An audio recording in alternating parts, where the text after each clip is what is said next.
नमस्कार दोस्तों, कैसे हैं आप सब। दोस्तों, वीडियो का टाइटल देखकर आप लोगों को बड़ा अजीब सा लग रहा होगा और कुछ लोग इस बात से खुश भी हो रहे होंगे। अजीब उनको लग रहा होगा जो मूत्र को गंदी नाली में त्याग देते हैं और खुश वो लोग हो रहे होंगे जो आज भी मूत्र से नहाने और उसको पीने की कोशिश करते हैं और लोगों को दिलासा दिलाने की कोशिश करते हैं कि ये आपकी सेहत के लिए बहुत अच्छा है। लेकिन यहाँ दोनों के लिए ही बुरी खबर है, क्योंकि यहाँ गाय के मूत्र की बात नहीं हो रही बल्कि इंसान के मूत्र की बात हो रही है। इस बात को जानने के लिए हमें थोड़ा नहीं बल्कि बहुत पीछे जाना पड़ेगा। वीडियो पूरा देखिएगा, आपको इंटरेस्टिंग इंफॉर्मेशन भी मिलेगी और हिस्ट्री को लेकर आपका ज्ञानवर्धन भी होगा। और मूत्र को लेकर आज जो आप लोग मजाक बनाते हैं, आपको यह भी पता चलेगा कि मूत्र कितनी बहुमूल्य खनिज है। और शायद इसी ज्ञान से अति उत्तेजित होकर कुछ लोग नाली से गैस प्रोड्यूस करके चाय बनाने का ज्ञान देने लगे थे, लेकिन वो बताना भूल गए थे कि ये ताकत मूत्र में है, ना कि नाली की गंदगी में। सन 70 से 80 ईस्वी के दशक की बात है, जब रोमन सम्राट वेस्पासियन अपने बेटे टाइटस की नाक के पास सोने का एक सिक्का लेकर गए और पूछा, क्या इसमें से बदबू आ रही है। टाइटस ने जवाब दिया, नहीं। वेस्पासियन ने कहा, सिक्कों से बदबू नहीं आती, लेकिन यह सिक्का मूत्र से ही मिलता है। वेस्पासियन और उसके बेटे टाइटस फ्लावियस पेत्रो के बीच हुई इस बातचीत का ब्यौरा रोमन इतिहासकार सुएटोनियस ने दिया है।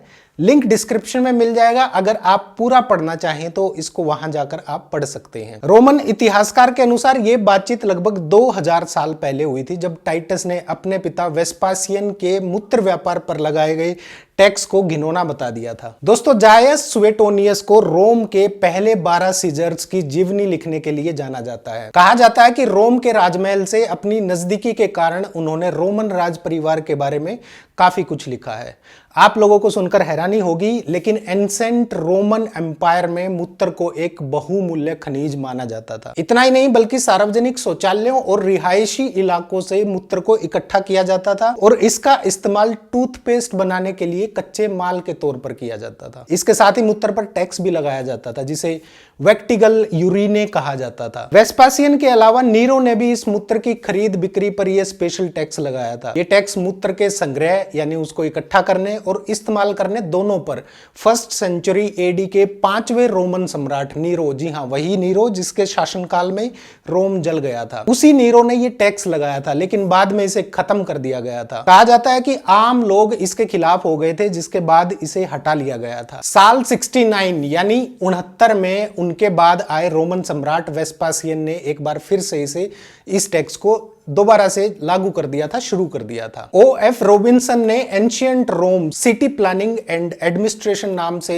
एक किताब लिखी थी, जिसके मुताबिक रोम में 144 सार्वजनिक शौचालय थे और इन सार्वजनिक मूत्रालयों में बाल्टियां होती थी जिन्हें डोलिया कार्टा कहा जाता था और इन बाल्टियों में मूत्र को जमा किया जाता था। इतना ही नहीं, ऐसा करने में देरी करने पर अधिकारियों को दंड देने की भी व्यवस्था की गई थी। दोस्तों, वैज्ञानिक तरीके से देखा जाए तो मूत्र यूरिया का एक बड़ा सोर्स है, जो एक नाइट्रोजन और हाइड्रोजन कार्बनिक कंपाउंड है और अगर इसे लंबे समय तक जमा किया जाए तो ये यूरिया अमोनिया में बदल जाता है। आपकी जानकारी के लिए बता दूं कि कांच, स्टील और तेल के दाग जैसी कई चीजों की सफाई के लिए आज जिन तरल पदार्थों, जिसको हम लिक्विड डिटर्जेंट कहते हैं, उसका इस्तेमाल किया जाता है, उनमें एक चीज अमोनिया भी होती है। कहा जाता है कि पानी में अमोनिया कास्टिक की तरह काम करता है, इसलिए मूत्र का प्रयोग जानवरों की खाल को नरम करने और टैन करने के लिए किया जाता था, क्योंकि जानवरों की खाल को मूत्र में भिगोने से स्किन से बाल और मांस के टुकड़े आसानी से अलग किए जा सकते थे। इसके अलावा गंदगी और तेल के दाग जो थोड़ा एसिडिक होते हैं, अमोनिया के इस्तेमाल से इन्हें हटाया जा सकता है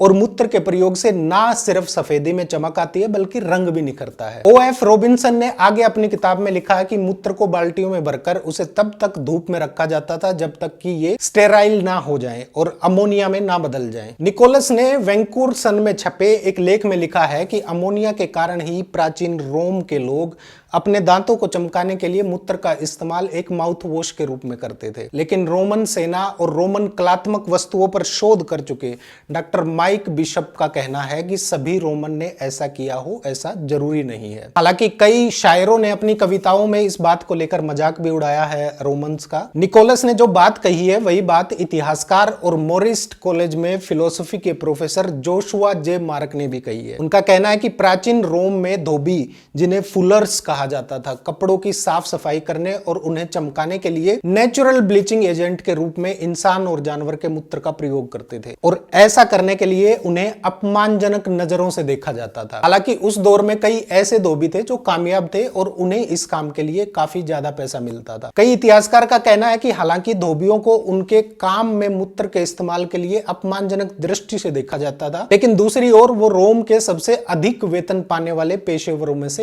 एक थे। मतलब सबसे ज्यादा पैसा वही कमाते थे। कई धोबी आरामदायक जीवन भी जीते थे और अपने मजदूरों को भी अच्छा पैसा देते थे। उस समय मूत्र इतना मूल्यवान था कि इसकी खरीद और बिक्री पर भी टैक्स लगाया गया था। दोस्तों, कहा जाता है कि रोमन लोग घर पर ना तो नहाते थे और ना ही कपड़े धोते थे, इसलिए उन्हें अपने कपड़े साफ कराने के लिए धोबियों के पास जाना होता था। मिस्र और यूनान में धोबियों के होने के सबूत भी मिले हैं। कहा जाता है कि धोबियों की कोशिश होती थी कि वो सार्वजनिक शौचालयों से जितना हो सके उतना अधिक मूत्र इकट्ठा कर लें। इस मूत्र को एक बड़े से बर्तन में डाला जाता था और फिर इसमें कपड़े भिगोए जाते थे। कुछ लोगों को इन कपड़ों को मसलते हुए इन पर चलने को कहा जाता था और इस तरह से कपड़ों पर दबाव बनाकर गंदगी और दाग धब्बे निकाले जाते थे। दोस्तों, कपड़े साफ करने का यह तरीका लंबे वक्त तक चला था। रोमन साम्राज्य के पतन के बाद भी लोग तब तक इस तरीके से अपने कपड़े साफ करवाते रहे जब तक कि मूत्र की जगह साबुन ने नहीं ले ली थी। साइमन वर्नीज और सारा बेस्ट ने मूत्र को लेकर एक पेपर लिखा है जिसमें उन्होंने मूत्र को तरल सोना कहा है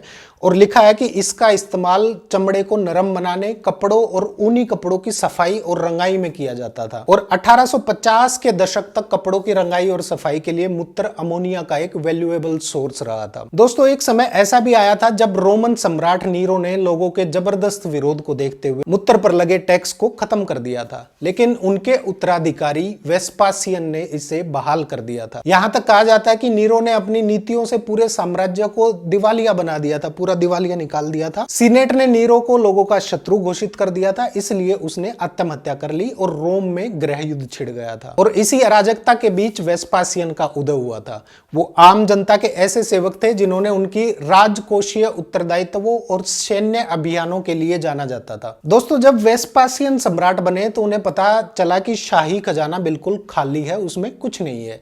इसके बाद उसने कहा कि टैक्स रेवेन्यू को 3 गुना करने की जरूरत है और इस प्रकार अपने शासन के दशक के दौरान वो रोम की वित्तीय व्यवस्था को सुधारने में सफल रहे। आपकी जानकारी के लिए बता दूं कि मूत्र पर टैक्स का विरोध करने वाले वो लोग थे जो मूत्र से पैसे कमाते थे, जिसमें जानवरों के चमड़े का काम करने वाले लोग, कपड़ा मजदूर और लॉन्ड्री चलाने वाले लोग शामिल थे। इतना ही नहीं, उन लोगों ने सार्वजनिक शौचालय का नाम बदलकर वेस्पासियन रख दिया था। वेस्पासियन के बाद भी लंबे समय तक इटली में सार्वजनिक शौचालय को वेस्पासियानो और फ्रांस में वेस्पासियन कहा जाता रहा। जब साल 79 में वेस्पासियन की मौत हुई, तब तक रोम अमीर देशों की लिस्ट में शुमार हो चुका था। उनके द्वारा कहे गए शब्द पेकुनिया नॉन ओलेट को आज भी पैसे की अहमियत का वर्णन करने के लिए उपयोग किया जाता है। इसका मतलब है इससे कोई फर्क नहीं पड़ता कि पैसा कहां से आता है, बस आना चाहिए। दोस्तों, इतिहास भरा पड़ा है ऐसे इंटरेस्टिंग फैक्ट्स और इन्फॉर्मेशन से, बस हम ये भूल गए हैं कि इतिहास हमें क्यों पढ़ना चाहिए। अब आप खुद सोच कर देखिए, क्या इस वीडियो को देखने से पहले आप लोगों को पता था कि जिस मूत्र को आप नाली में बहा देते हैं वो कितनी मूल्यवान वस्तु है, कितनी मूल्यवान खनिज है। खैर, अब कोई नया वैज्ञानिक मत बन जाना मूत्र को लेकर। उस समय संसाधनों की कमी थी, लेकिन आज के समय में कपड़े साफ करने के बहुत सारे यंत्र और सर्फ साबुन उपलब्ध हैं। वीडियो कैसी लगी कमेंट करके जरूर बताइएगा। नमस्कार।